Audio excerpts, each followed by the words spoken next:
Hi friends, welcome to CS Adda. ఈరోజు మన topic ఏంటంటే Adobe PageMaker. Adobe PageMaker అనేది మన కంప్యూటర్లో ఇన్స్టాల్ చేసుకునే ఒక సాఫ్ట్వేర్ అండి.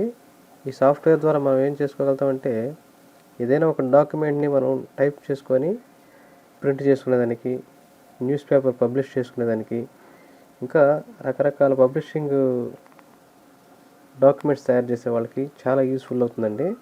సో ఈ పేజ్ మేకర్ అనేది ఫస్ట్లో అడోబ్ వాళ్ళు క్రియేట్ చేశారు. యాపిల్ మాకింతోష్ షై ఆల్డస్ అనే అతను 1985లో దీన్ని డిజైన్ చేశాడండి ఈ సాఫ్ట్వేర్ని. సో ఈ సాఫ్ట్వేర్ ఏంటంటే కంప్లీట్గా విండోస్ బేసిక్లో రన్ అవుతుంది. సో ఆ రోజుల్లో 87 డేస్లో విండోస్ అనేది చాలా తక్కువ మందికే ఉన్నది. సో ఈ సాఫ్ట్వేర్ని యూజ్ చేసుకొని విండోస్ బేసిక్లో ఉన్న కంప్యూటర్లో మాత్రమే ఇన్స్టాల్ చేసుకోగలిగేవాళ్ళు. సో దీనికోసం ఫస్ట్ వర్షను 1987లో రిలీజ్ చేశారు. సో ఆ తర్వాత దీనికి కంటిన్యూషన్గా రకరకాల వర్షన్లు అనేటివి రిలీజ్ చేశారండి. అయితే ఇప్పటికి లేటెస్ట్గా అడోబ్ వాళ్ళు రిలీజ్ చేసిన పేజ్ మేకర్ సాఫ్ట్వేరు 7.0 వరకే నిలిచిందండి. సో ఈ 7.0 తర్వాత ఎటువంటి సాఫ్ట్వేర్ రిలీజ్ చేయలేదు వాళ్ళు.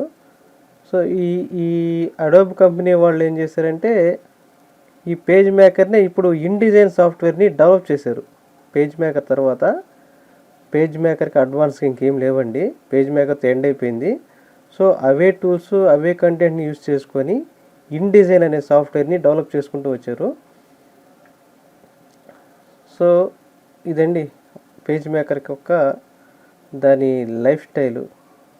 సో పేజ్ మేకర్ అనేది ఒక పబ్లిషింగ్ సాఫ్ట్వేర్గా మనం యూజ్ చేసుకోగలుగుతామండి. సో ఈ పిక్చర్స్ని ఇన్సర్ట్ చేసుకోవడం, డాక్యుమెంట్ని మనం డిజైన్. మీకు డౌట్ రావచ్చు, ఏమంటే ఇప్పుడు పేజ్ మేకర్ కన్నా అడ్వాన్స్డ్గా మైక్రోసాఫ్ట్ రిలీజ్ చేసిన పబ్లిషర్ సాఫ్ట్వేర్ కూడా ఉంది కదా, మరి దీనికి దానికి డిఫరెన్స్ ఏంది అని మీకు చాలామంది డౌట్ రావచ్చు. కానీ పేజ్ మేకర్లో డిజైన్ చేసినంత ఈజీగా పబ్లిషర్లో చేయలేమండి. సో టూల్స్ అయితే డిఫరెంట్గా ఉంటాయి, కానీ పేజ్ మేకర్ అనేది చాలా ఈజీగా ఉంటుంది. ఫర్ ఎగ్జాంపుల్ మీకు చెప్పేది ఏంటంటే మన కంప్యూటర్లో తెలుగు టైప్ చేసుకోవచ్చు, ఇంగ్లీష్ టైప్ చేసుకోవచ్చు, హిందీ టైప్ చేసుకోవచ్చు.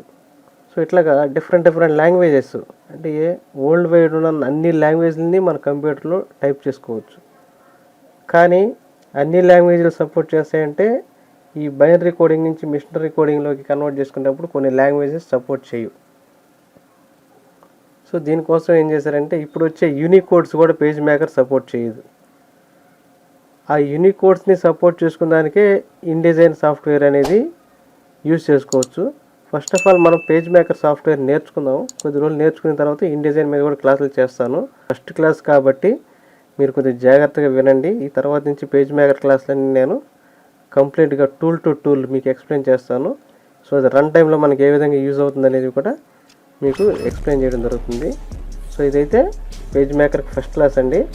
సో సెకండ్ క్లాస్ నుంచి టూల్స్ అనే దాన్ని ఎక్స్ప్లెయిన్ చేస్తాను మీకు.